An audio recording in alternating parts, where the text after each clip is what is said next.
Namaskar, this is Akhilesh Bhargava. Welcome to Tit-Bits on Business and Finance with me. It was a month ago that Franklin Templeton India announced the sudden closure and winding up of 6 of its debt fund schemes. This sudden closure meant that 30,800 crores worth of investments involving 3 lakh investors, and 3 lakh investors means these would have been largely individuals and such kind of investors. It meant that their money was now stranded for an uncertain, indefinite period of time.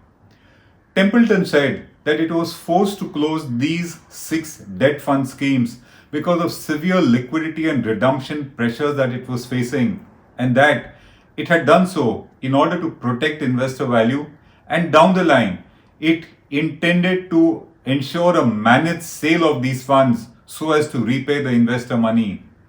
It of course caused chaos in the market. It only unnerved investors even more because now it was clear that the virus of financial instability had come into the mutual fund market also. That was the shocker that Templeton gave. But the bigger shocker came from its global CEO, Jennifer Johnson. In a statement, she said that the woes of Templeton India have been caused because of a SEBI circular which rendered a lot of its investments illiquid.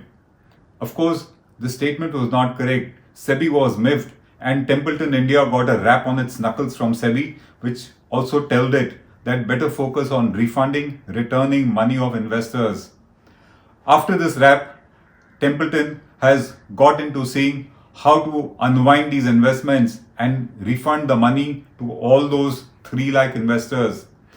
It recently sent a mail to 2 of these funds out of 6 funds telling the investors that their monies would be returned within about 5 years period of time and that 100% of the amount would be returned. The 2 funds whose investors received these kinds of emails from Templeton are the ultra short-term fund of Franklin Templeton and the low duration fund. These are 2 funds out of the 6 funds, and we would expect that more such emails will go to all the other fund investors of Templeton. The point to note here is that an ultra short duration fund means that as per SEBI guidelines, the monies that are received by the mutual fund from investors must be invested in money market instruments with a duration, a maturity profile of just 3 to 6 months. And the investor must be repaid out of the maturity proceeds of those investments. The purpose is to ensure that the duration of the fund that is received from investors must match the maturity profile proceeds when they are received. Thus, if you receive short-term funds, you have to invest them in short duration securities. The point again here is that in case Templeton did follow SEBI guidelines, in case it did, the fact is it has not, but in case it had done, it obviously implies that those investments have gone bad somewhere, they have gone sticky, and thus it has not been able to honor redemption pressures, requests of investors to repay the money. And if it has invested them for a longer duration, which it has, then of course it has violated the SEBI guidelines. The other issue here is that Templeton says that it will return 100% of the money in 5 years' time. We wonder how they will be able to do that, because if you look at the portfolio profile, there are a number of investments in it which we doubt will really come back to Templeton to the extent of 100% of the investment and within the time that they expect it to. Defaults are imminent. All those companies to whom Templeton has given money are not going to be able to repay the money as Templeton thinks, and defaults will happen, and the entire repayment process is going to be uncertain. Why do we say so? The first default has already taken place. Templeton has lent, and 4 of these funds together have lent 616 crores to SL Infra projects by way of investment in its non-convertible debentures.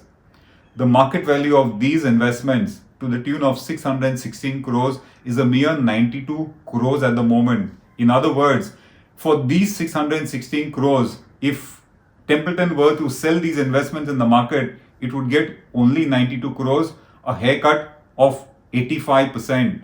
Templeton contends that these investments, non-convertible debentures of 616 crores, are secured by pledge of shares of Z and Dish TV, and that apart from corporate guarantees, it also has the personal guarantee of Mr. Subhash Chandra. But the point here is that when it comes to these category of debt funds, it is not the security that you look at. You look at liquidity and easy recovery of the money. The fact is that Templeton has already appointed a legal counsel to see how to ensure recovery of money from SL Infra projects, and that's where it is.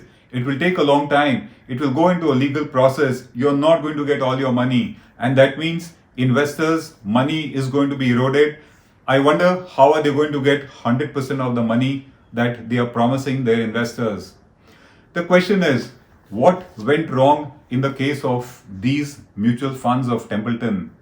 Of course, the news is there is enough reason to believe that it had a bunch of fund managers who had gone over ambitious. But it is the overall mismanagement which has caused these 6 funds to be wound up, to be suddenly closed. So what went wrong? The first one, apart from SEBI violations as we were discussing, the first was substandard investments, poor quality investments made by the fund managers. They have invested money rampantly in companies which have a poor credit rating and also a poor standing according to us in their own businesses. They've invested huge monies in companies like Adarshini Real Estate, Rishant Wholesale, Vistar Financial Services. If you actually look at the financial profiles of those companies and the promoters, at first blush, you probably would say that it is not worthy of an investment. But Templeton managers did that and they have endangered public money.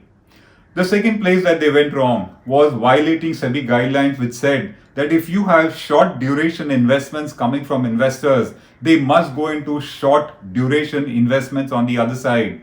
There must be a matching of duration and the maturity profile. And the case of Templeton is that short duration funds got invested in long duration securities, that too of a substandard, a questionable nature. How could it have met redemption pressures? When you borrow money in a short duration funds, promising the investor that these are short duration funds, you can withdraw it when you want, and the profile is just 3 to 6 months.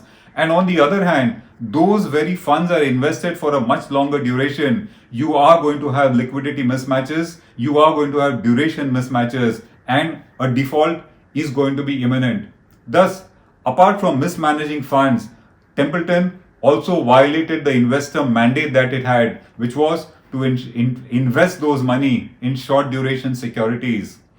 The other reason why things went bad was it's very clear that liquidity profiles were not managed. Whenever you are taking short term funds from people, you need to keep aside or you need to park a certain amount of the funds in such securities which can be liquidated and encashed overnight in case there is a need to meet redemption pressures. And that means investing a good portion of your funds in AAA securities, those kind of securities which you can go to the market and encash immediately when you want. That ensures liquidity being available on the tap when you need it. If you look at the portfolio of these 6 disbanded mutual fund debt schemes of Templeton, you will realize that kind of a management was completely missing. In fact, all the investments are made in A, AA, A minus, A, those kind of credit rated securities. They do not have a liquidity. You do not get buyers when you want to sell it. Thus, there was a liquidity mismanagement, there was a liquidity mismatch. And of course, in doing so, those ambitious fund managers have sacrificed safety of public money for returns and also not bothering to maintain liquidity. In this process, the closure came. It was not something that happened overnight. It was something that was happening for years together and nobody objected to it. The fund managers wouldn't object because they got handsome bonuses by doing all this. The auditors did not point out, the independent directors did not point out, and even the regulator did not. Today, SEBI has directed these funds to see that they are compulsorily listed on the stock markets such that any investor, if he wants to go and sell, he might get a buyer on the market. We don't think this provides any meaningful exit to any of the investors in these 6 Templeton funds. For the simple reason, you may get a buyer, but you'll get a buyer at a huge loss, and that doesn't serve the purpose at all. According to us, the entire financial sector, if you look at ILFS, if you look at DHFL, you look at Yes Bank, you look at Templeton now, it has been a case of rampant mismanagement by those who are in charge.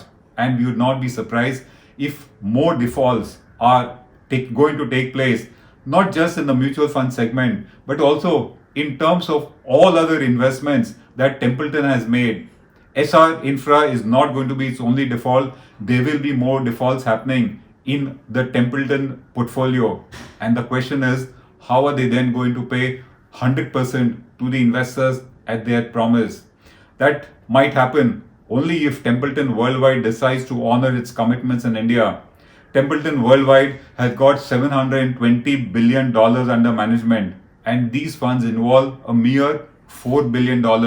It would be good if Templeton thinks that it needs to maintain its reputation and repay every rupee to the investor, irrespective of the default that might take place, which according to us are highly imminent. This is Akhilesh Bhargava signing off till we meet again. Namaskar.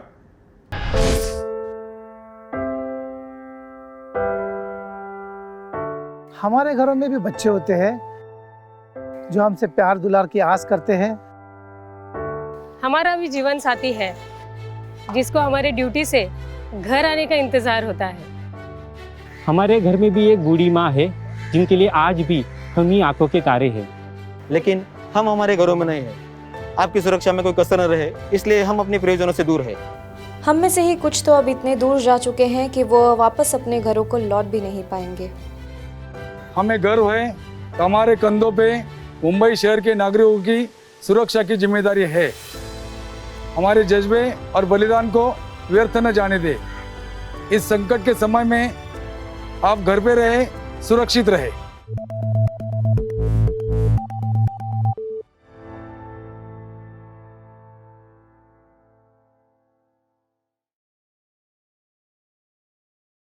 Now be the first to know about the latest updates on our new news app. Go on your Android or iOS, search for HW News Network. Download our app, choose the language you prefer to get updates in, and be up to date with the latest news. If you like this video, please share it, and we would love to hear your comments in the comments section down here. Also, please do like our Facebook page and follow us on Twitter to get minute-to-minute news updates. For more such shows and videos, well, subscribe to our YouTube channel.